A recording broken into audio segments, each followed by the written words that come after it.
Hola, buenas noches. ¿Cómo están? Bienvenidos a esta nueva sesión virtual de Somera. El día de hoy para mí es un honor presentar a nuestro ponente, un compañero de la residencia. El día de hoy el tema es un tema muy interesante, es sobre cabeza y cuello. Vamos a hablar sobre estrategias de reducción de dosis en el tratamiento adyuvante en cáncer de orofaringe relacionado a BPH. El día de hoy nos va a hacer favor el doctor Mauricio Gámez Haro, el cual, pues bueno, es egresado del Instituto Nacional de Cancerología en el área de radioterapia. Posteriormente tiene un fellow en cabeza y cuello en Mount Sinai, Nueva York. Es graduado también de radiooncología por parte de la Clínica Mayo y actualmente es profesor asociado en el Departamento de Radioterapia en el James Cancer Center de la Universidad Estatal de Ohio. Durante la plática les voy a pedir de favor si nos pueden ir haciendo sus preguntas. Estas las pueden ir enviando a través de la plataforma. Y al término de la plática del doctor Mauricio, pues bueno, los vamos a ir contestando. Le vamos a pedir el favor que nos haga el apoyo de contestar estas preguntas. Entonces, no hay que esperar al término de la misma. Podemos irlas haciendo en el transcurso de la plática. Entonces, darle la bienvenida nuevamente, agradecer al doctor Mauricio por esta plática el día de hoy y sin más preámbulo, pues damos comienzo a la plática. Hola, buenas noches. Mi nombre es Mauricio Gámez, soy médico radiooncólogo del Departamento de Radioterapia de la Universidad de Ohio State. Quisiera agradecer la invitación al doctor Luis Vallardo y al comité organizador de Somera por la oportunidad de presentar este tema de estrategias de intensificación del tratamiento adyuvante en cáncer de orofaringe relacionado al virus del papiloma humano. No tengo ningún conflicto de interés. ¿Cuáles son los objetivos de la plática? Bueno, revisar o discutir los paradigmas de tratamiento actuales en el manejo del carcinoma de orofaringe relacionado al BPH. Revisar los resultados y las toxicidades asociadas al tratamiento con quimioradioterapia. También discutir las indicaciones para el tratamiento adyuvante con RT y quimioterapia. Revisar también el impacto de la cirugía robótica transoral y el manejo adyuvante. Y también discutir las nuevas estrategias de intensificación o de escalamiento en el manejo adyuvante con radioterapia después de cirugía robótica. Bueno, como ustedes saben, el paradigma de tratamiento para estos tumores para etapa temprana es ya sea cirugía con cirugía robótica transoral o radioterapia sola. Y cuando son etapas más localmente avanzadas, etapas 3 o etapa 4, el tratamiento es normalmente multimodal con cirugía seguido de radioterapia adyuvante y o quimioterapia o radioterapia con quimioterapia concomitante, o a su vez puede ser también como tercera opción quimioterapia de inducción seguida por quimioradioterapia de manera definitiva. ¿Cuáles son las dosis y cómo se maneja cuando es radioterapia o quimioradioterapia de manera definitiva? Bueno, como ya saben, normalmente se utilizan dos esquemas de dosis de radioterapia con IMRT. Uno es de 70 grays al tumor, al GTB en 7 semanas, y se pinta la dosis entre 56 y 63 grays, lo que es la enfermedad subclínica en el cuello particularmente. O se puede utilizar un esquema que normalmente es el que más yo utilizo aquí en mi práctica, que es el de 69.96 grays en 6,5 semanas o 33 tratamientos, en el cual da la oportunidad de disminuir un poco la dosis a lo que es las áreas de riesgo intermedio o riesgo bajo, con una reducción de hasta 59.4 gray al riesgo intermedio y de 54.12 gray el riesgo bajo en 33 fracciones. Y esto puede ser, dependiendo del caso, con quimioterapia con cisplatino de alta dosis de 100 miligramos por metro cuadrado, 3 ciclos durante las 6,5 o 7 semanas, o cisplatino semanal a 40 miligramos por metro cuadrado. Nuestra práctica, en la mayoría de las prácticas en Estados Unidos en academia, actualmente la mayoría utiliza 40 miligramos por metro cuadrado semanal, porque es más tolerable, reduce la toxicidad que los pacientes presentan y aparentemente los resultados oncológicos son muy similares. Y como terapia alternativa podemos utilizar también el carbotaxol semanal con la radioterapia en aquellos pacientes que no son candidatos a cisplatino. Bueno, como ya saben, los resultados oncológicos en cuanto a supervivencia global, control local, control regional son muy buenos con radioterapia con intensidad modulada. Este es un estudio del Memorial Sloan Kettering presentado hace algunos años, donde independientemente de si los pacientes tenían BPH o no BPH positivo, la sobrevida global a 5 años es alrededor del 80%. Y con una baja incidencia de recurrencia. Aquí vemos a 3 años, falla local 5%, regional 5%. La mayoría de los pacientes que fallan vayan a fallar a distancia, alrededor del 12 a 13%, y una supervivencia global a 3 años de 85%. Como ya saben, si es solo si solo se hubiera revisado los pacientes con BPH positivo, este es alrededor del 90% o más, y con bajas incidencias de disfagia o de necesidad de tener un tubo de gastrostomía 1 año o 2 años, y también con una incidencia relativamente baja, grado 2 o mayor de serostomía. Entonces, ¿cuál es la necesidad de limitar la dosis de radiación y los volúmenes? Bueno, la pregunta es, ¿deberemos utilizar la radioterapia de manera primaria o de entrada? Bueno, aquí vemos un caso de un carcinoma de células epidermoides de amígdala del lado derecho con un plan de IMRT. Y eso es lo que nosotros estamos acostumbrados a realizar hoy en día, pero tenemos que tomar en cuenta que la mayoría de estos pacientes de cabeza y cuello llegan de entrada o son revisados de manera primaria por un cirujano de cabeza y cuello o un otorrinolaringólogo. Y como ya saben, la mayoría de los pacientes o incluso nuestros cirujanos, cuando ven al paciente y tratan de conocer o de platicar lo que es la radioterapia para este tipo de tumores, bueno, la primera imagen que les viene a la mente es esto, como si fuera una bomba lo que se les va a administrar o a lanzar. Esta es una imagen de la bomba de Hiroshima de la Segunda Guerra Mundial. Entonces, de entrada estamos en una desventaja para ofrecer este tratamiento. ¿Y cuáles son las ventajas y desventajas de utilizar o no utilizar radioterapia de manera primaria de entrada?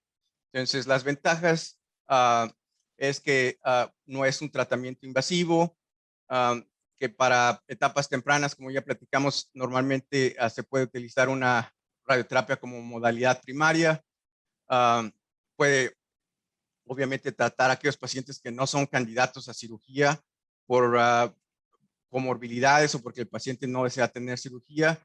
Y bueno, al nosotros tener un tumor identificable, pues es más fácil definir nuestros volúmenes primarios. ¿Y cuáles son las desventajas? Bueno, pues que no tenemos una etapificación patológica. Normalmente a veces encontramos que ya sea, puede ser que la etapa patológica sea mayor a lo que nosotros de entrada teníamos en mente, de acuerdo a nuestros estudios de imagen y en nuestro examen físico, que normalmente cuando son etapas localmente avanzadas, la radioterapia va a requerir quimioterapia concomitante, que es un tratamiento largo, como ya saben, de 6,5 a 7 semanas, y que puede ser asociada a diversas complicaciones tardías. Y que aquellos pacientes que tienen enfermedad residual en cuello van a requerir disección de cuello, y esto pues va a incrementar la morbilidad de estos pacientes. Entonces, como ya saben, en los últimos años, alrededor de los últimos 10, 15 años, la modalidad quirúrgica ha cambiado.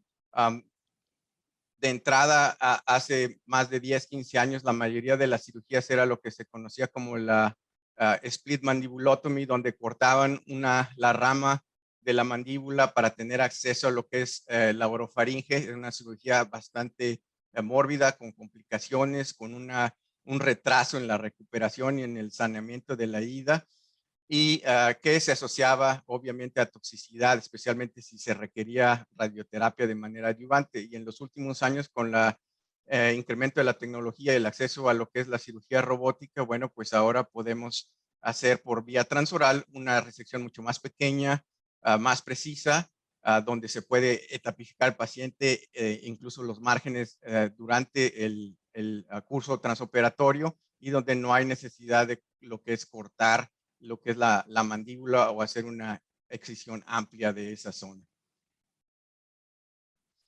¿Cuáles son las ventajas de estas cirugías modernas con el robot o con la cirugía o la microcirugía con láser? Bueno, pues nos da la etapificación patológica que es más correcta o más exacta. Para etapas tempranas también puede ser la única modalidad que el paciente requiere, es decir, un día de cirugía, el paciente se queda 2, 3 días en el hospitalizado, y puede ser lo único que requiera.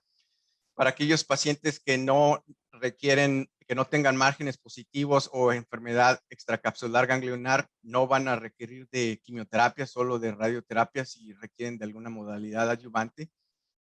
Y además que nos permite, como vamos a ver en las siguientes diapositivas, hacer diferentes estrategias para intensificar el tratamiento adyuvante. ¿Y cuáles son las desventajas de cirugía de entrada? Bueno, pues que hay algunos pacientes que van a requerir no solo 2, sino hasta 3 modalidades de tratamiento. Entonces, la selección apropiada del paciente es muy importante.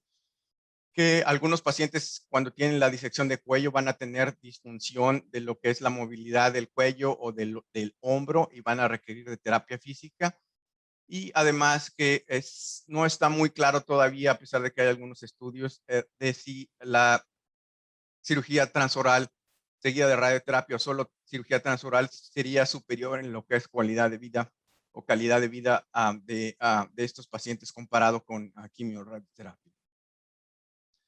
Como ya saben ustedes, los estudios clásicos de la EORTC de Bernier y de la RTOG de Jay Cooper de los años 90 demostraron cuáles son los factores de riesgo patológico para la indicación de terapia adyuvante, sabiendo que aquellos pacientes que tienen márgenes positivos o enfermedad extracapsular ganglionar se van a beneficiar de terapia adyuvante con quimio y radioterapia, y aquellos otros pacientes que sean ya sea etapa más localmente avanzada o que tienen enfermedad perineural, enfermedad linfovascular o 2 o más ganglios positivos, van a beneficiarse de terapia adyuvante con RT.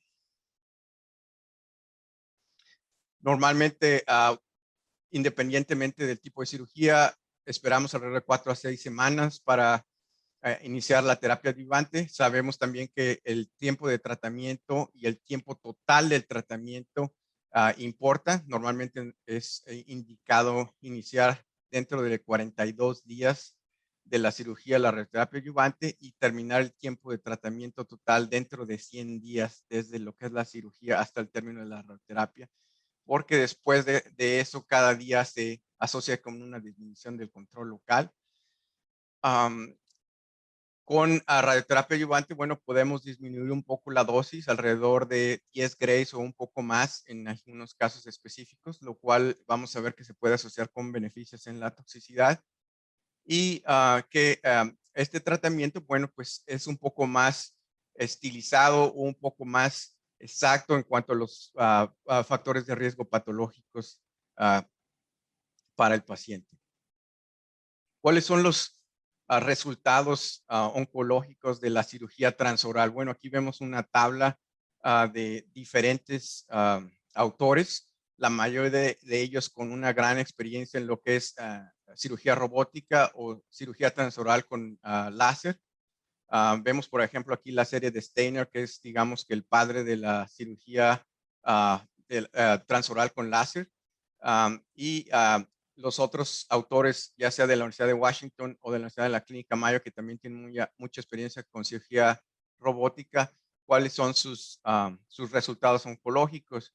Y como podemos ver, los resultados en cuanto a control local son bastante buenos, pero va a depender también mucho si el paciente va a requerir de radioterapia o quimioradioterapia postoperatoria. Por ejemplo, aquí vemos que en esta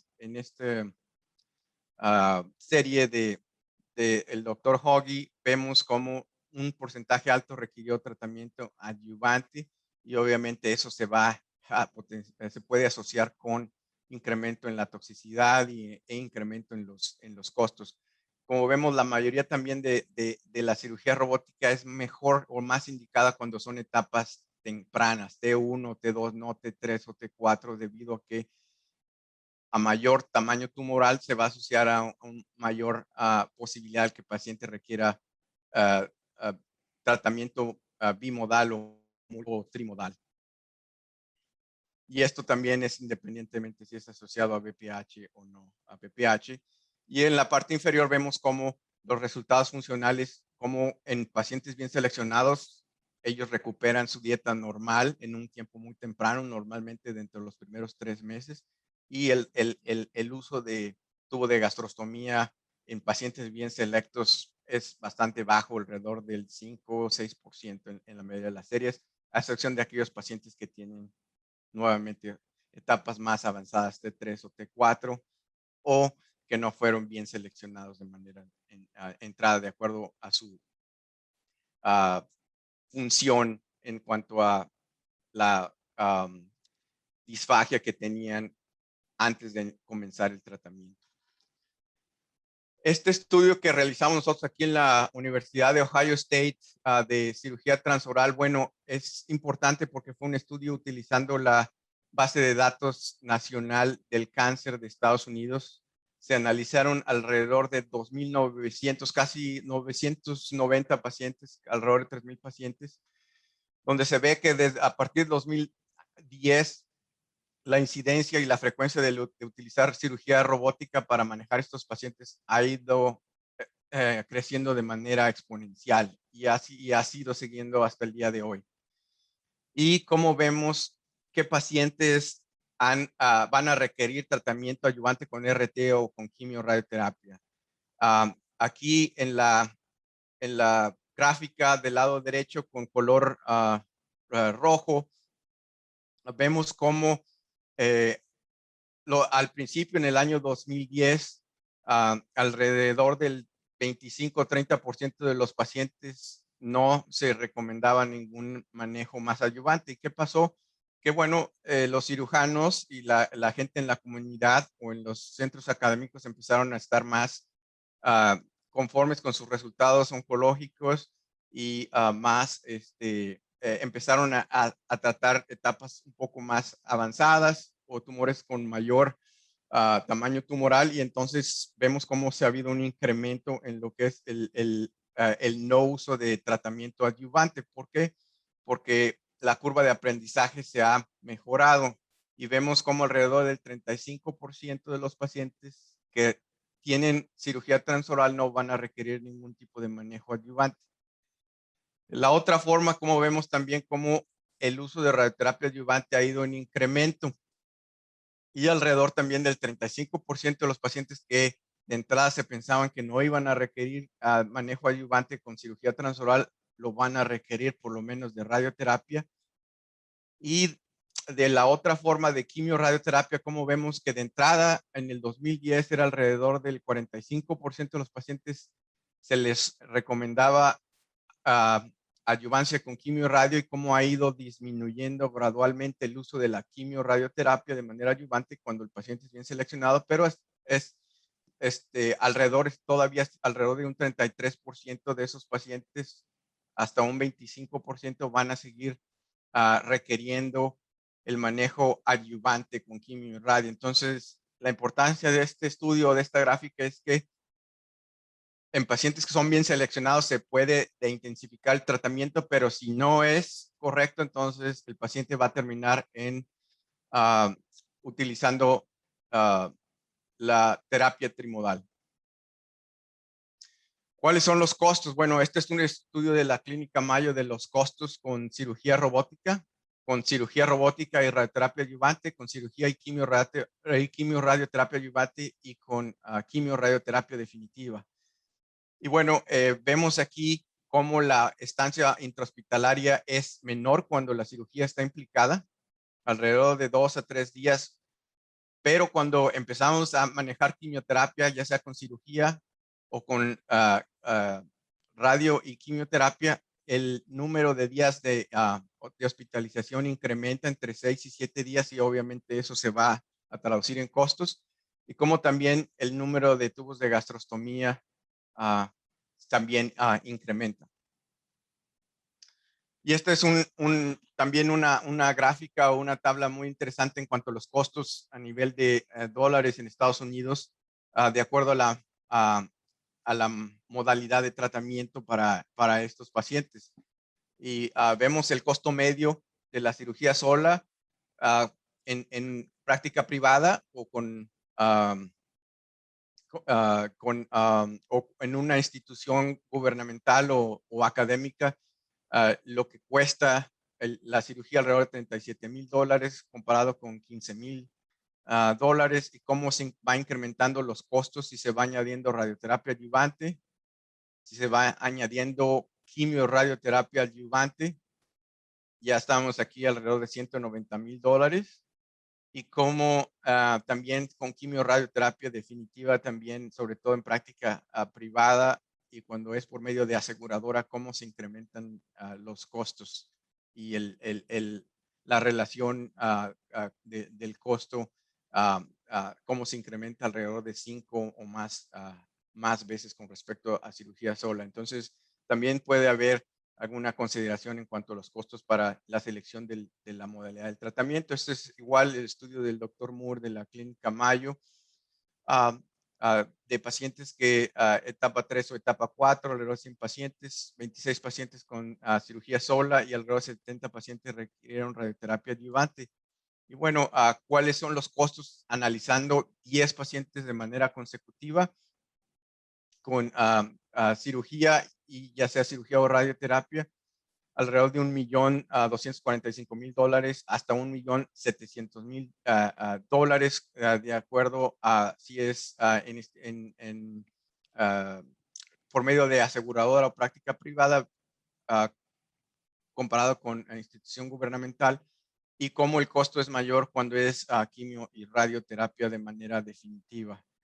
Y eso, bueno, pues se transporta o se traduce en lo que se puede ahorrar en cuanto a tratamiento cuando se selecciona bien al paciente, y es bastante dinero, alrededor de $1,500,000 en el tratamiento de 10 pacientes a favor de aquellos pacientes que tuvieron cirugía como su modalidad única o con cirugía y radioterapia.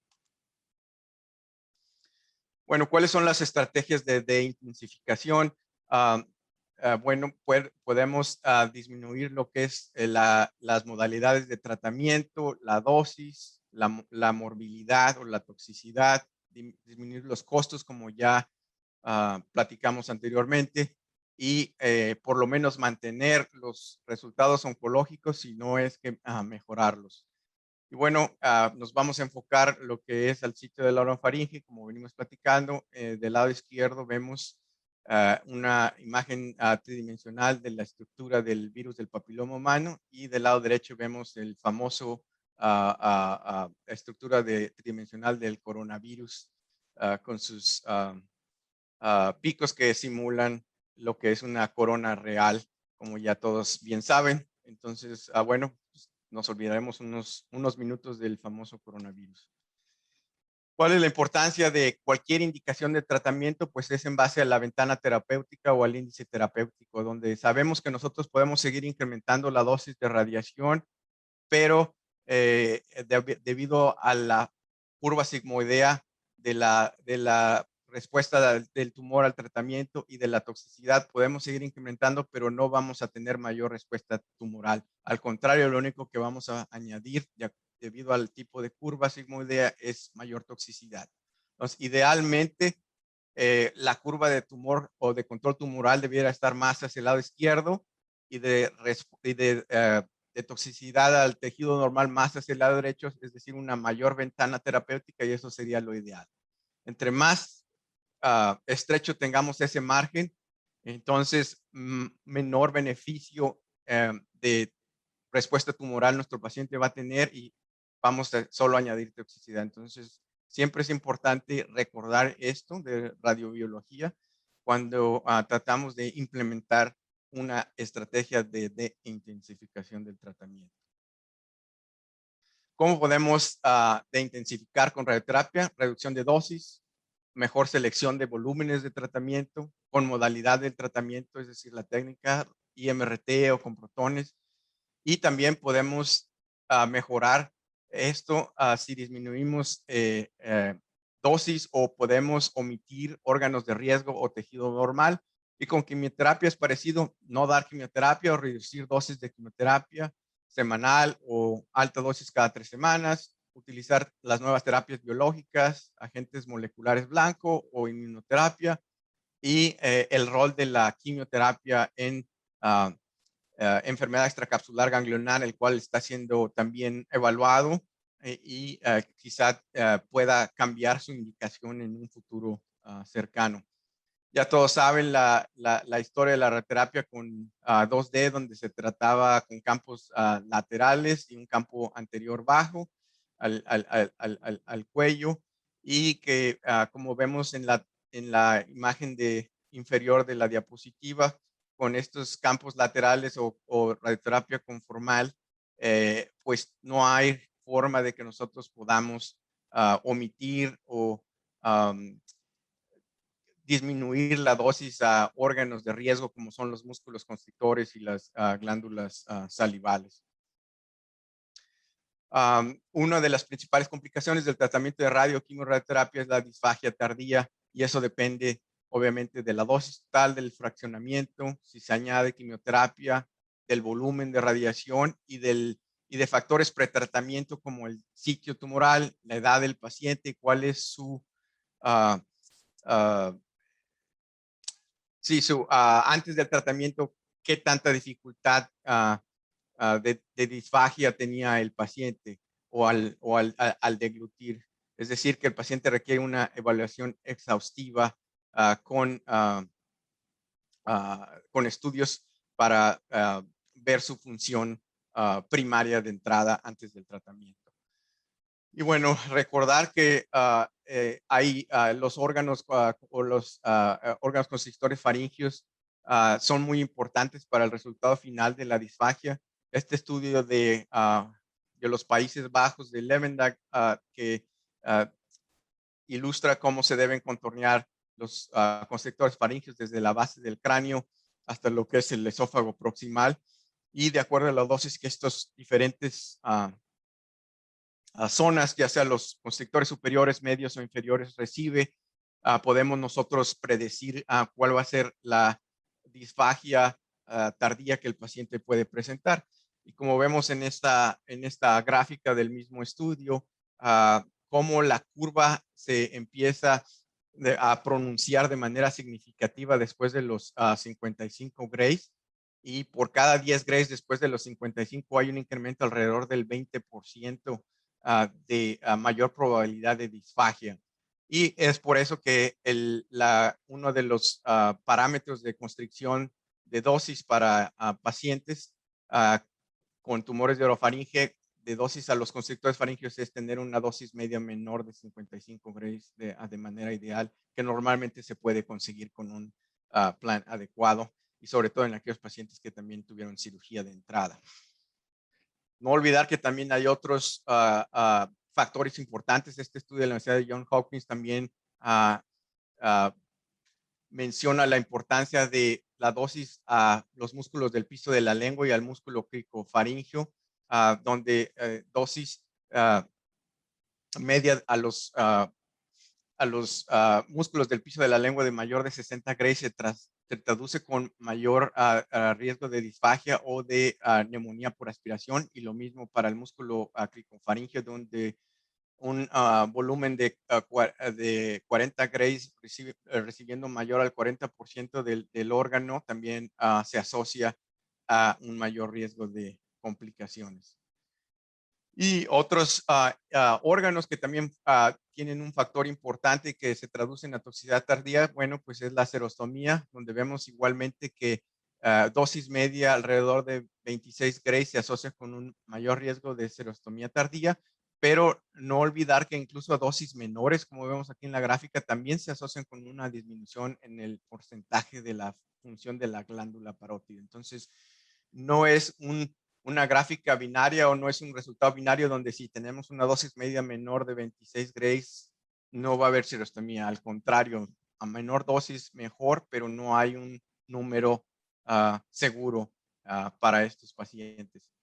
Y no olvidar que el examen físico también es muy importante. Este es un estudio muy interesante que compara lo que es la tomografía al momento de la simulación, los hallazgos físicos en el examen físico, incluyendo con endoscopía y comparado con una resonancia magnética y con un PET. Y vemos aquí cómo en azul es el contorno que se hubiera hecho del tumor primario de amígdala izquierda por medio de resonancia. En verde, aquí vemos el contorno del tumor primario de acuerdo al PET. Y en amarillo es el contorno del tumor primario de acuerdo a los exámenes físicos o al examen físico. Y esto es muy importante porque muchas veces hay infiltración submucosa o pequeños hallazgos en endoscopía que nos hacen, que debemos tomar en cuenta para el contorneo del tumor primario, y que en este estudio demostraron que la mayoría de los estudios de imagen normalmente subestima lo que es el tamaño tumoral, y bueno, podemos observar recurrencias locales en el tratamiento definitivo si no tomamos en cuenta un examen físico exhaustivo. ¿Cuál es el impacto de la cirugía transoral robótica en los volúmenes de radioterapia? Bueno, podemos tener el resultado patológico, y eso nos va a permitir potencialmente disminuir nuestros volúmenes blanco. Por ejemplo, los volúmenes quirúrgicos los volúmenes quirúrgicos de radioterapia después de cirugía no se van a extender hacia el lumen faringio, entonces van a ser menores. El hecho quirúrgico va a ser menor, y también por medio de la cirugía vamos a tener un mapeo de lo que son el margen quirúrgico, y nos puede ayudar a tener un mejor delineamiento del volumen blanco, pero también una área que podamos ya sea incrementar o disminuir la dosis de radiación. Este es un ejemplo de un paciente con un tumor de base de lengua que se manejó con tratamiento definitivo. Y como podemos ver aquí en verde, este sería su GTB, y de manera oscura vemos el CTB con una expansión de 5 milímetros y cómo se expande hacia lo que es el lumen faringio, y cómo vemos que de manera inmediata adyacente están los músculos constrictores. Y esto todavía es sin añadir lo que es el PTB. Entonces tendríamos que añadir otros 5 milímetros. Y además tenemos aquí ganglios necróticos del lado izquierdo, nivel 2, que van a incrementar la dosis también definitiva en esta zona. Entonces, pues es difícil de esta forma no tratar a dosis altas los músculos constrictores. Seguramente este paciente va a tener toxicidad tardía de disfagia y va a requerir en el alrededor de 30 a 40% de las veces un tubo de gastrostomía. El mismo paciente, pero después de cirugía robótica transoral, como el CTB se disminuye de manera considerable en la base de la lengua. Este es el lecho quirúrgico, cómo ya se quitaron los ganglios y cómo entonces podemos también disminuir nuestros volúmenes en cuello y cómo podemos ahora disminuir la dosis que los músculos constrictores van a recibir. Otra forma de intensificar la dosis son lo que es el cuello, el tratamiento del cuello ipsilateral. Este es el estudio clásico del Princess Margaret, donde dividieron lo que es pacientes con amígdala de acuerdo a la localización y si tenían invasión a la base de lengua y al paladar blando. Y como en pacientes bien seleccionados, el riesgo de enfermedad contralateral es muy bajo, alrededor del 3 al 4%, pero si hay pacientes con cuello positivo ipsilateral y sobre todo si tienen invasión a base de lengua y paladar blando, el riesgo se incrementa de manera considerable hasta un 20-21%. Entonces, siempre considerar esto en el examen físico y en el examen por endoscopía cuando se trata de seleccionar el caso apropiado para intensificar con cuello unilateral. Estas solo son tablas de diversos estudios con, mostrando bajas tasas de riesgo a cuello contralateral en tumores ipsilaterales de amígdala, pero lo que quiero enfocar es que no, el criterio de lateralización para seleccionar los pacientes es muy diverso. Hay estudios que solo utilizan si el tumor está a más de 1 centímetro de la línea media de involucro al paladar blando, o si hay menos de 1 centímetro de involucro a la base de la lengua, o si está a más de 1 centímetro de la línea media, etcétera. Entonces no hay un criterio o no había un criterio bien definido y esto es igual ya sea en tratamiento definitivo o el tratamiento posoperatorio. Cuando utilizamos un estudio con el doctor Harrison y el doctor Hugh, donde hicimos un estudio prospectivo para definir el criterio de lateralización para tumores de amígdala bien lateralizados, que estaban a más de 1 centímetro de la línea media, independientemente de la etapa T o de la etapa N. Todos estos pacientes tuvieron un PET-CT para demostrar que no había enfermedad contralateral y no tratamos de manera unilateral pacientes con involucro a la base de la lengua y con un seguimiento medio de alrededor de casi 3 años. El control regional fue del 96% y 0% de falla contralateral. Entonces, cuando se selecciona el paciente bien por estudios de imagen y examen físico, se puede hacer este tipo de manejo de descalamiento de dosis, el cual obviamente reduce de manera significativa dosis a los constrictores faríngeos, a las glándulas salivales contralaterales, y eso se va a traducir en una mejor calidad de vida del paciente y con resultados oncológicos iguales al tratamiento bilateral.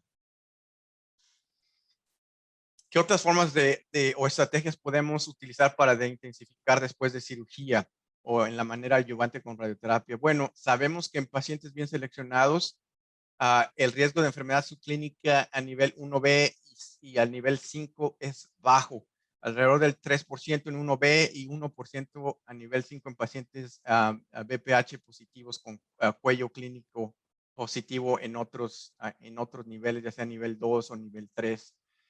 Y tomar en cuenta que esto es normalmente la condición, pero en aquellos pacientes que tienen enfermedad voluminosa a nivel 2 o que tienen múltiples ganglios en diferentes estaciones en el cuello, sea nivel 2, 3 y 4, entonces el riesgo es mayor y hay que tomar eso en cuenta.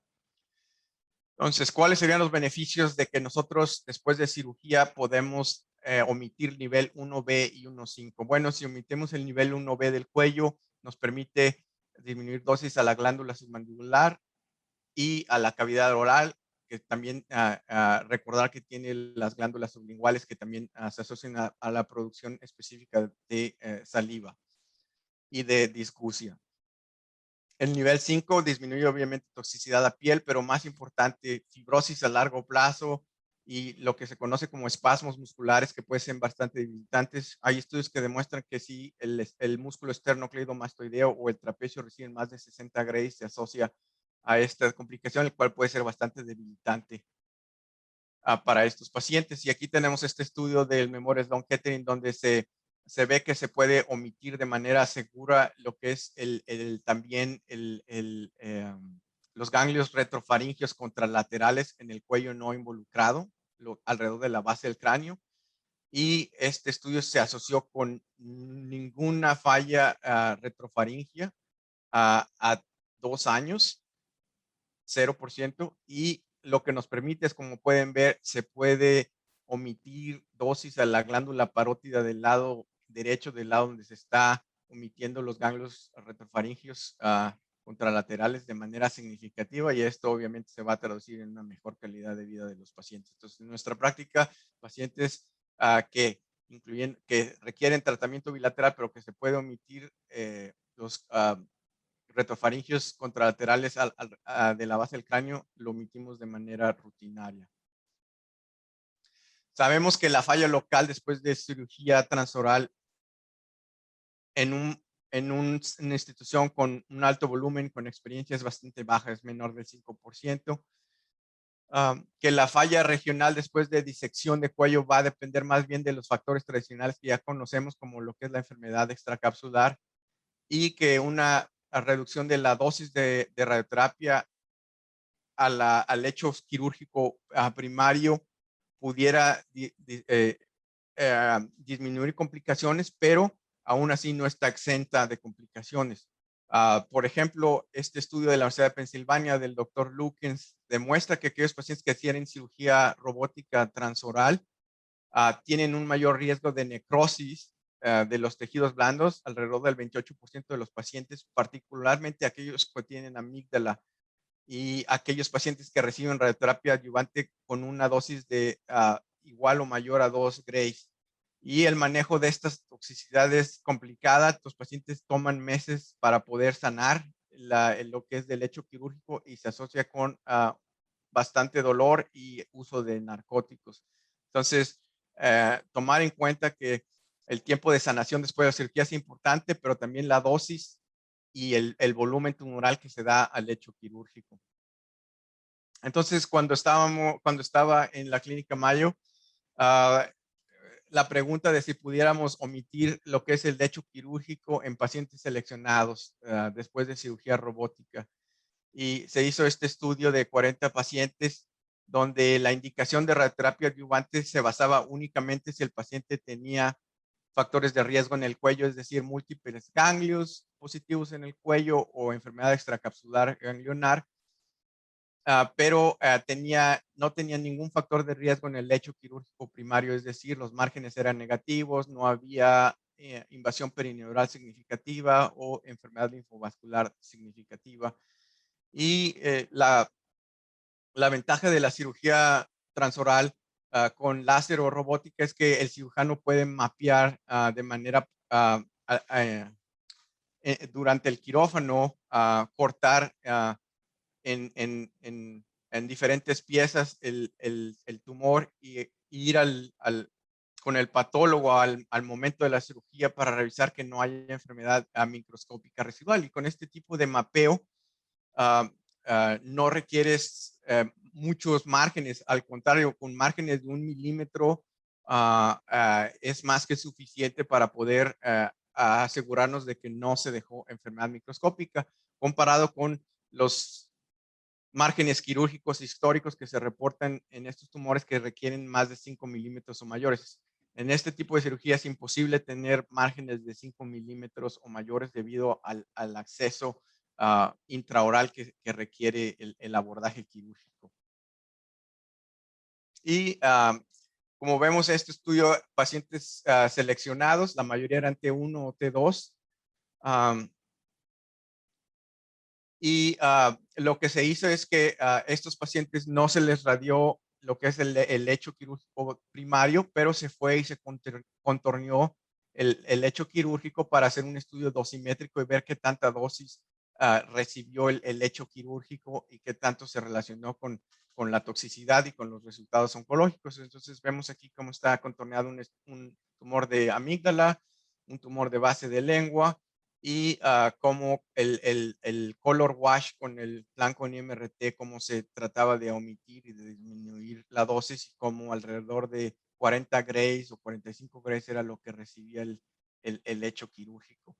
Y como vemos aquí, los resultados oncológicos fueron excelentes, con una sobrevida global a 4 años del 97%.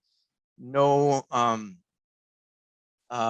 hubo fallas locales con un estudio de seguimiento de 51 meses. No hubo ninguna falla local, hubo una falla regional y 2 a distancia. Con este tipo de intervención, de intensificación del tratamiento y un control loco regional de 97.5%. Y bueno, cómo se disminuye las dosis a parótida contralateral, a glándula submandibular, a cavidad oral, a constrictores y a la laringe, mucho mayor que con el manejo convencional de volúmenes de radioterapia. Y la dosis que recibió la amígdala alrededor de 43 grays y de base de lengua de 40 grays. La pregunta es si esas dosis eran suficientes para disminuir esas dosis son suficientes para tratar enfermedad microscópica en el lecho quirúrgico. Y bueno, un perfil de toxicidad bastante favorable, donde solo una toxicidad grado 3 o mayor existió en estos pacientes. Y solo un paciente tenía tubo de gastrostomía a 1 año. Bueno, como ya saben, ¿qué otras modalidades se pueden utilizar? Bueno, la terapia con protones, como vemos aquí, el famoso pico de Bragg, que permite que no haya dosis de salida de acuerdo a las propiedades físicas del protón, y que este pico de Bragg se puede extender en múltiples picos para poder distribuir la dosis de manera correcta. Y recordar que la dosis obviamente en piel va a incrementar en pacientes que reciben protones comparado con la región de incremento de entrada con la curva normal de fotones o de rayos X, como vemos aquí. Aquí es la dosis de incremento de entrada para interaccionar con la célula y con el tejido, comparado con los protones que de entrada empiezan a interaccionar en la piel. Y bueno, esta es una imagen de cortesía de la Clínica Mayo de las posibilidades o ventajas de los protones. Este es un tumor cerebral, pero bueno, se traduce igual a cabeza y cuello. Y cómo se puede pintar. Este es vemos ahí la radioterapia con rayos X convencionales o con mini MRT, y este es el famoso pencil beam scanning de protones, de cómo se puede pintar de manera súper precisa el tumor y evitar obviamente radiar tejido adyacente normal, ya sea en cabeza y cuello o en el cerebro.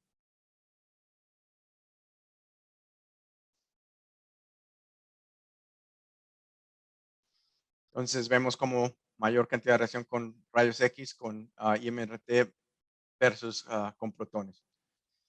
Y vemos aquí también este estudio del MD Anderson, cómo con protones se ve prácticamente marcado la zona de mucositis en lo que es la orofaringe y prácticamente tejido normal que se ve en la base de lengua en la lengua móvil cuando se trata con protones. Esto no es posible de alcanzar con tratamiento con IMRT o con terapia 3D conformal.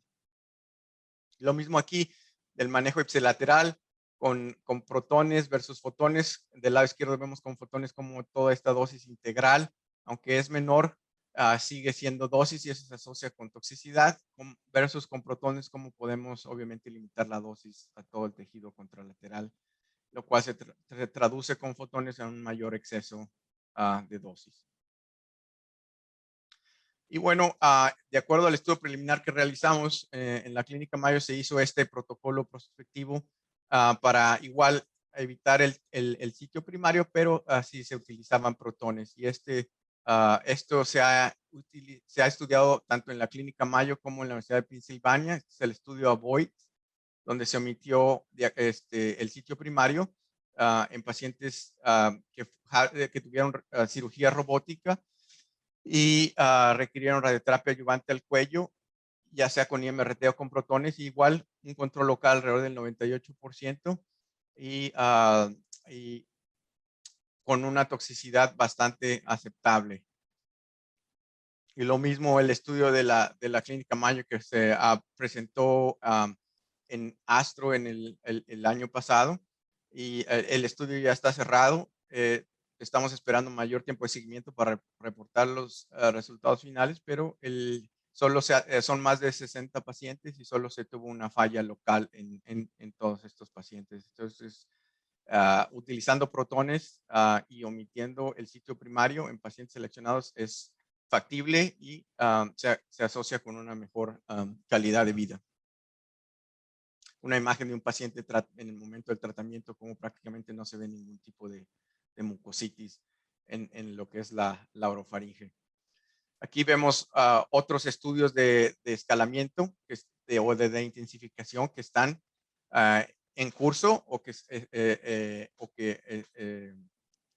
ya terminaron de enrolar pacientes, y como vemos hay una cantidad inmensa de estudios, ya sea utilizando protones de intensificación del tratamiento, como los que acabamos de platicar, o con reducción de dosis, o ya sea definitivo o posquirúrgica, utilizando 60 Grays en lugar de 70 Grays, o acelerando el tratamiento sin quimioterapia, por ejemplo, haciendo 6 fracciones por semana, o utilizando, reduciendo volúmenes y dosis de radiación después de quimioterapia de inducción. Esto es el estudio de la Universidad de Chicago, o lo que se llama de intensificación agresiva del tratamiento, como el estudio de la Clínica Mayo del DART, donde se utilizan dosis tan bajas de 30 o 36 Grays de manera adyuvante de radioterapia, ya sea con radio o quimioterapia. Entonces, revisando aquí uno de los estudios de intensificación, bueno, este es el estudio ECOG 3311 para pacientes de bajo riesgo, como si es después de cirugía, si es de bajo riesgo, el paciente se observa, pero si es de riesgo intermedio, de acuerdo a los factores patológicos y de acuerdo a su estado de si es fumador o no, de más o menos de 10 paquetes, se reduce la dosis a 50 Grays en lugar de 60, que es lo que se utiliza de manera convencional. Y si es de más de 10 paquetes de fumar, se da lo que es el tratamiento convencional de 60 Grays en 30 fracciones. Y si es un paciente de alto riesgo, de acuerdo a los factores patológicos, se utiliza lo que es el tratamiento convencional de 60 a 66 Grays, 33 fracciones con cisplatino semanal de 40 miligramos por metro cuadrado. Y este otro estudio es igual, es parecido al estudio PATOS, que es también después de cirugía robótica transoral, como los pacientes de riesgo intermedio, igual se trata de disminuir la dosis ahora a 50 Grays en 25 fracciones, y a aquellos pacientes de alto riesgo se sigue tratando de disminuir la dosis a 60 Grays, ya sea con cisplatino o sin cisplatino.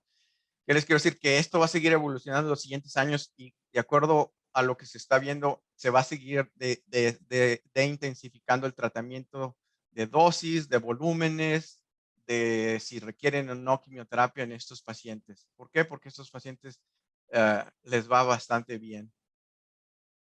Y este es el estudio de la Clínica Mayo del Dr. Ma del DART que les comentaba hace anteriormente, donde aquellos pacientes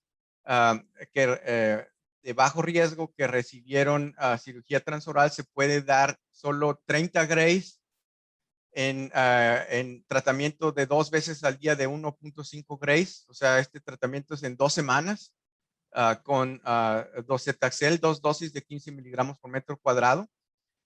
Y en pacientes que ya sea que tengan enfermedad linfovascular o perineural, o que tengan enfermedad ganglionar en cuello. Y si ese es el primer grupo, y aquellos pacientes que tienen enfermedad extranodal, se incrementa la dosis a 36 Grays en 2 fracciones al día de 1.8 Grays con docetaxel. Y este estudio es un estudio muy innovador, porque la dosis se disminuye de manera significativa comparado con lo que normalmente se ha utilizado de manera histórica. Y este estudio viene pensado de acuerdo a lo que se utilizaba históricamente de dosis en pacientes con cáncer anal asociado al BPH, que los estudios de los años 70 demostraban que una dosis entre 30 y 36 veces probablemente era suficiente. Entonces,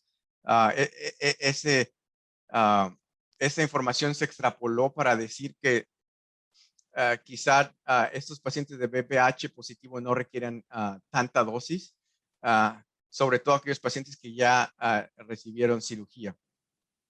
Y bueno, esta es solo la imagen del plan de un paciente postquirúrgico recibió 30 Grays en 2 semanas a 2 fracciones al día, y un paciente con enfermedad extranodal en cuello con 36 Grays al sitio de enfermedad extracapsular 2 veces al día.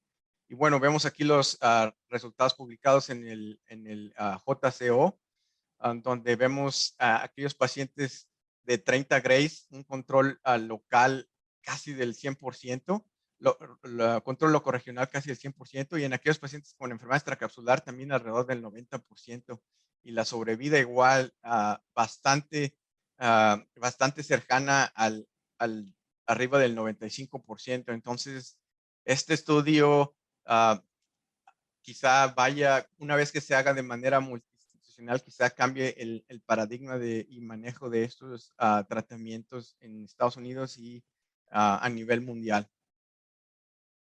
Bueno, ¿cuáles son las conclusiones y direcciones futuras? Bueno, que la dosis y el volumen de intensificación se puede asociar con mejores resultados funcionales y por lo menos, si no es que mejores resultados oncológicos. El tratamiento o el paradigma de tratamiento adyuvante debe ser personalizado y bien seleccionado, y debe ser de acuerdo al estudio patológico después de la cirugía, y el siguiente paso que se va a utilizar es añadir lo que es la biología molecular o marcadores moleculares para seguir de intensificando o haciendo tratamiento más personalizado. Estas estrategias van a seguir desarrollándose en el futuro y seguramente seguirán mejorando los resultados funcionales y oncológicos de estos pacientes. Pero actualmente, bueno, la secuencia óptima y la terapia de adyuvante mejor o más precisa para estos pacientes sigue siendo desconocida o en estudio en estos momentos.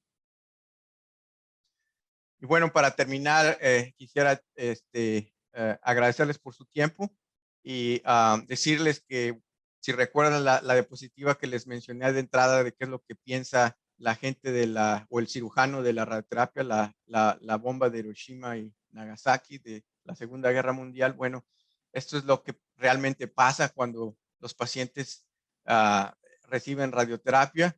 Como vemos aquí en esta gráfica de PI, cómo un porcentaje mayoritario va a tener superpoderes, que es lo que yo pienso, como vemos aquí en estos perros que demuestran su beneficio del tratamiento. Bueno, muchas gracias y por favor, si hay alguna pregunta, con mucho gusto.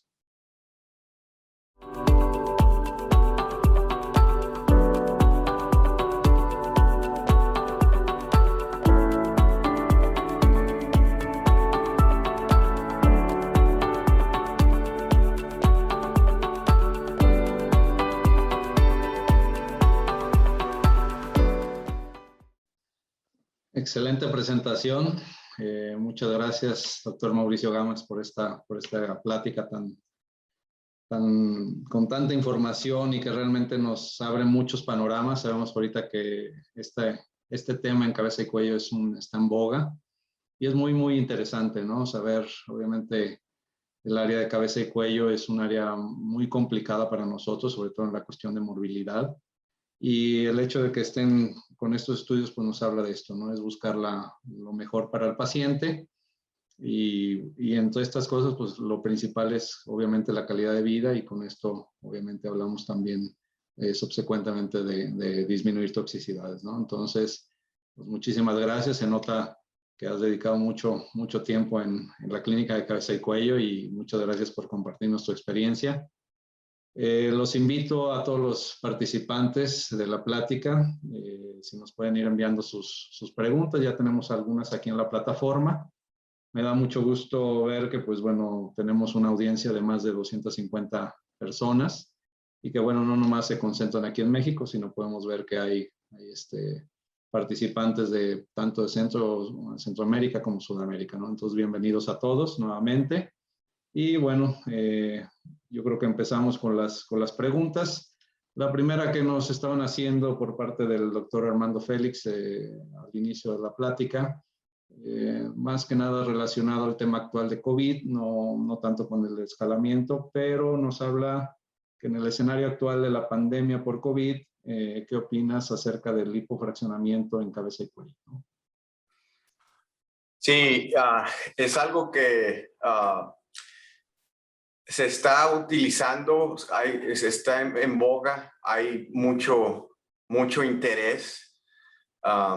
Yo creo que parte del futuro de la radioterapia en general, también incluyendo en cabeza y cuello, es ir hacia el hipofraccionamiento. Por cuestiones de tiempo y de lo específico de la plática, no se mencionó, pero también la Clínica Mayo está haciendo un protocolo de hipofraccionamiento en pacientes con BPH negativo para el cuello, para también reducir la dosis total y reducir el número de fracciones. Y yo creo que con la tecnología y con los estudios de imagen, sobre todo estudios de imagen funcional que se tienen y la información que se puede obtener también molecular, pienso yo que se va a poder realizar, seguir disminuyendo el número de fracciones mientras se incrementa la dosis por fracción prácticamente en casi todos los pacientes de cabeza y cuello. Excelente, muchas gracias. La siguiente pregunta por parte del doctor Luis Héctor Vallardo, bueno, que te da las gracias y te felicita por la presentación también. Comenta que qué porcentaje aproximado de tu práctica son BPH positivos y si es una práctica cotidiana la combinación tanto de radioterapia con cetuximab, omitiendo cisplatino en este grupo de pacientes. Sí, bueno, muchas gracias. Saludos también al doctor Vallardo y al doctor Félix. En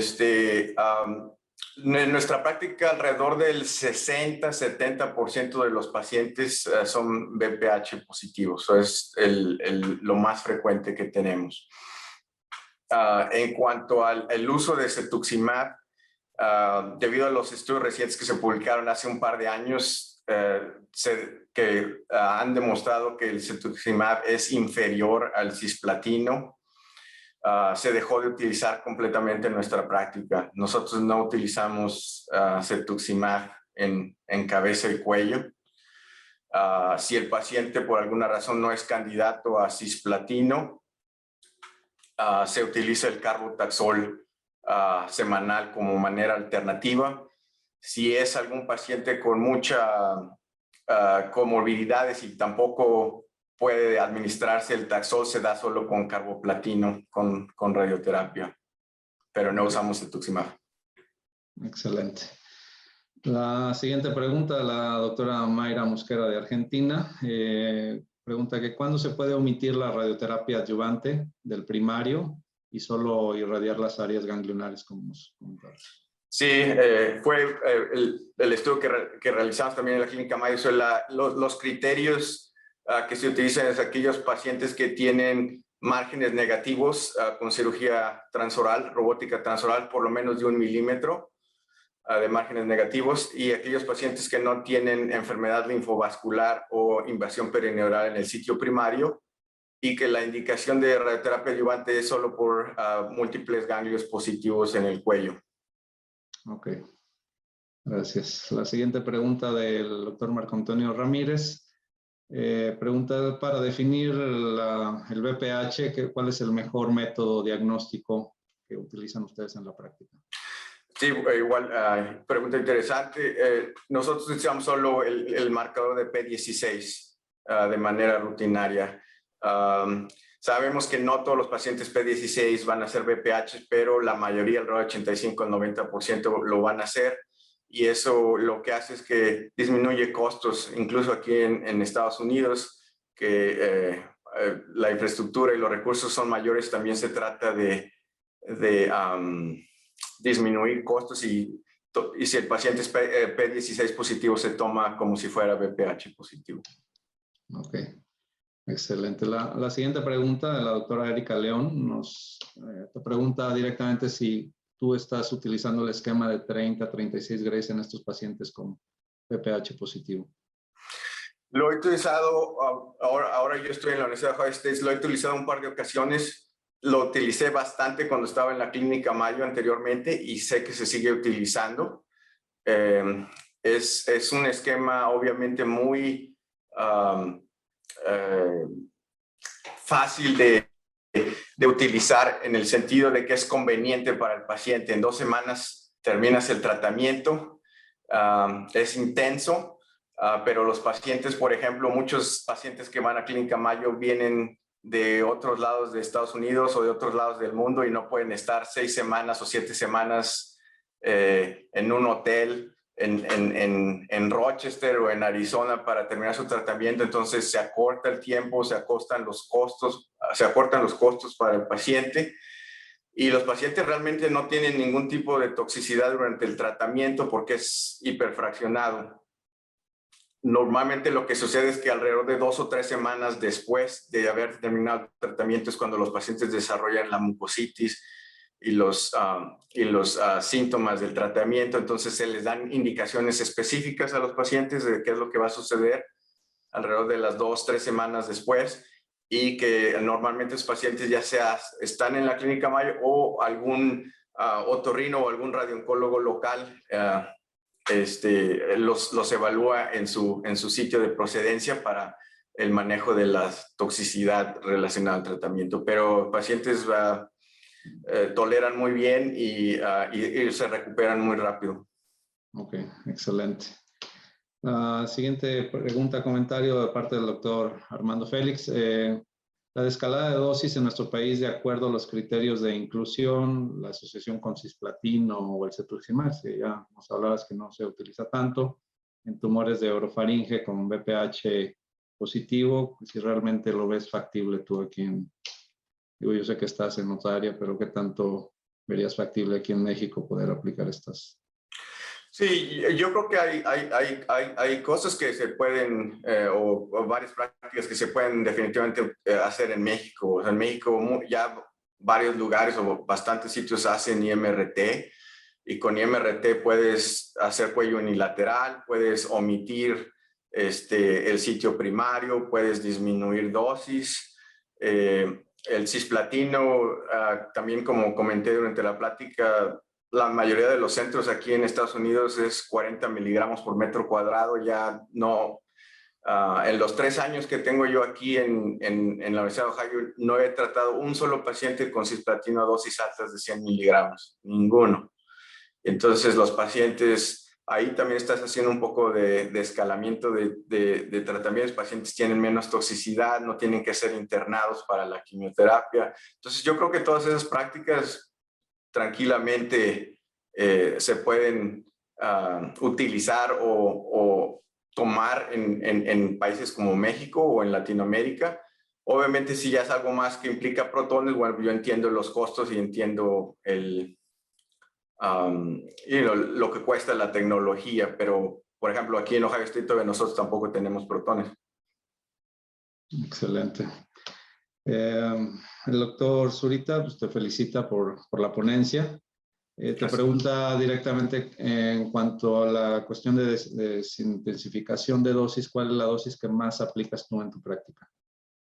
Sí, en cuanto a la dosis, aquí la que más aplicamos es disminuir alrededor de entre 56 y 60 Grays.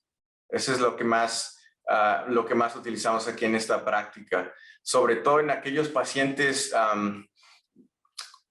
que ya son de mayor edad.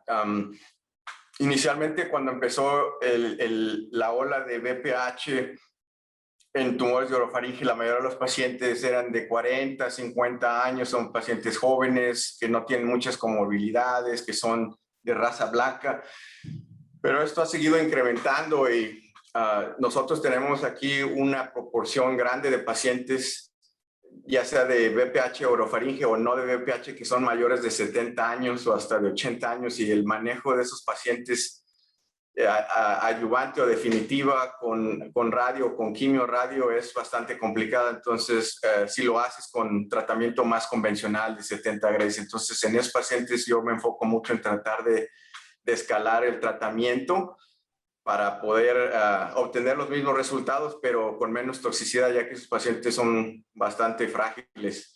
Entonces, por ejemplo, a veces lo que hago es, ya sea 66 o 60 grays, y no hago un volumen intermedio, sino lo reduzco hasta 50 o 54 grays, o sea, para disminuir la cantidad de radiación y el tamaño, el volumen de radiación a todo el cuello.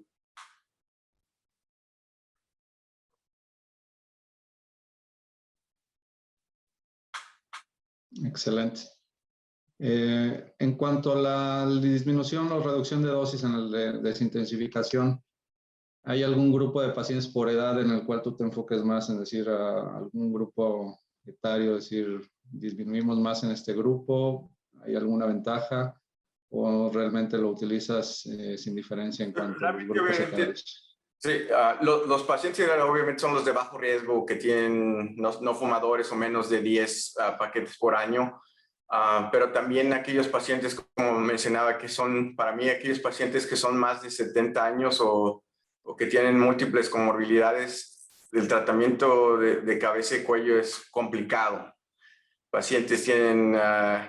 es difícil que terminen, tienen muchos días que no vienen a tratamiento, que hay que ser hospitalizados, y como tienen otros problemas médicos, vienen otro tipo de complicaciones, infartos, falla renal, etcétera. Entonces, esos pacientes yo trato de enfocarme mucho qué tanto puedo descalar, ya sea con dosis o volúmenes, etcétera, para poder, digamos, que puedan terminar el curso de tratamiento. Bueno.